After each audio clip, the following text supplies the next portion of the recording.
First of all, I want to thank everyone for coming, and those that have been staying in this house and helping and just making all this possible. It's been a crazy couple of days with the weather. Honestly, if you weren't here to witness it, you wouldn't believe that all this happened very swiftly this morning. So thank you guys for that. All right.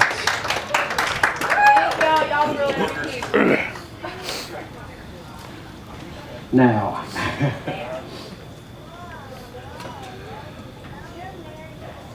Charlie Preston Morris II. We've been best friends for a quarter of a century. 2.5 decades, 25 years, 9,125 days, 200,019 and 168 hours, 13,150,080 minutes, 789,004,800 seconds and counting. During that time, we've been absolute best friends. So we'll go back a little bit when me and Charlie were a lot younger. Let's say 20 years. All right. Charlie and I were absolutely inseparable. So much to the fact that people would often ask if we were brothers. I don't know if you've seen the difference between us, but anyways, we were always places together. So, and you know, some people say that it's blood that makes you family. Those of us that are a little wiser know that blood means you're related. Love is what makes you family. So I would often tell people that ask that, yeah, we were brothers. And then I'd follow it up and tell them we were twins.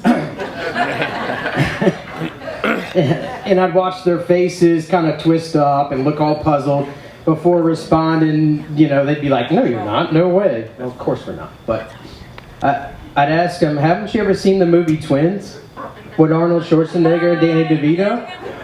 And I would be dead-faced when I say it. Unfortunately, that joke didn't age well. While Charlie took the Arnold route, unfortunately, my thin hair and little belly, I'm going toward that DeVito look. For those of you that don't understand that reference, do not Google it. I've had enough laughs. We're good. Anyways, Charlie, we've come a long, long way. From early days of Hey Misterin' for Zimas outside of Harris Teeter.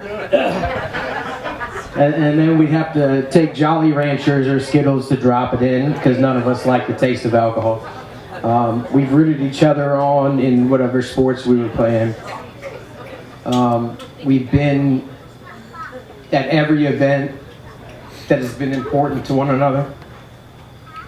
And then to today, where me and you are both grown men who have found success in our respective passions.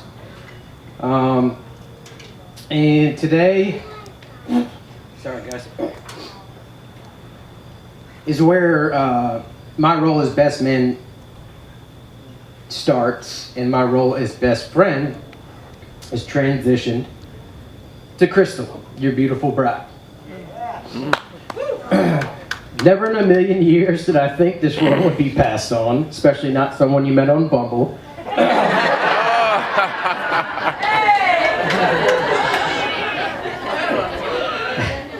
Not only was she a bumblebee, but she's also a police officer. I say this because we spent many a night when we were younger avoiding those types.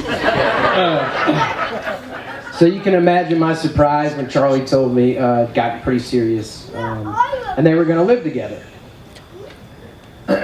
So I thought I better spend some time with Krystal and figure out who she was. The first time I met Krystal,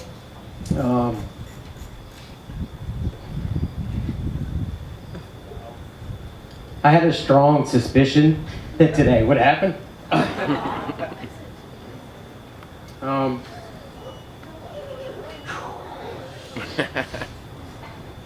You know, she was nervous and she wanted to make a good impression.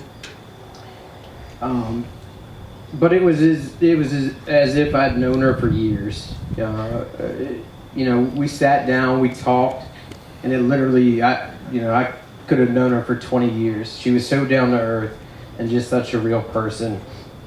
And I could tell she cared what I thought about her, but not in a vain sense, but because I was important to Charlie.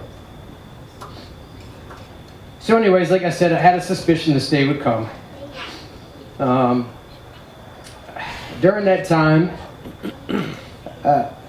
that night I could tell exactly why Charlie was feeling the way he was and why things were moving that way.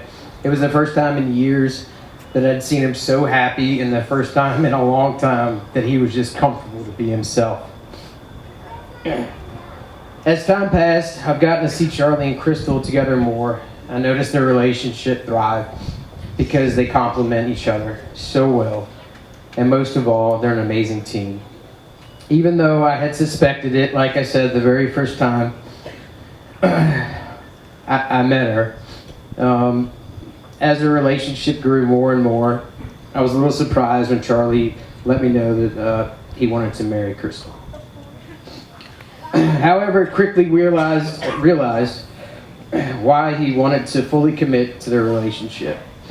He had finally found the one that allows him to be Charlie, while listening to his needs, nurturing him as a person, physically, mentally, and emotionally.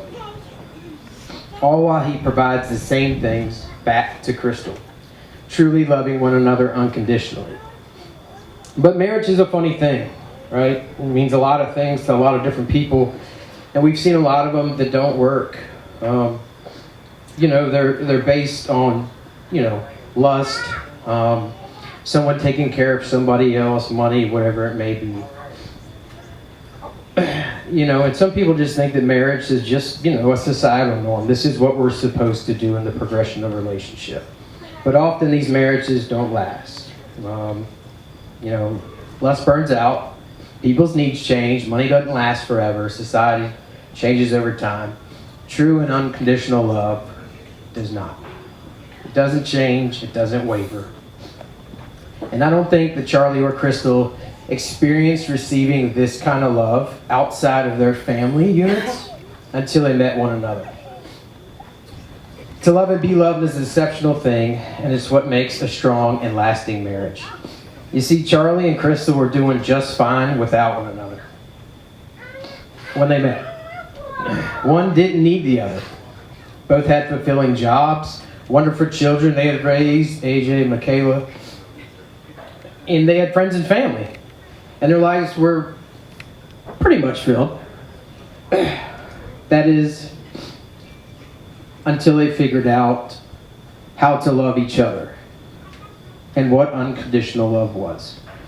And at that moment, they figured out that's what they were missing. And they didn't want to miss that another day. So last night, I asked Krystal why she wanted to marry Charlie. And she told me she didn't want to marry Charlie. And then she told me that she needed to and she had to. Because she didn't want to spend another day without him. So, Charlie Preston Morris II, congratulations on finding your new best friend, your forever best friend.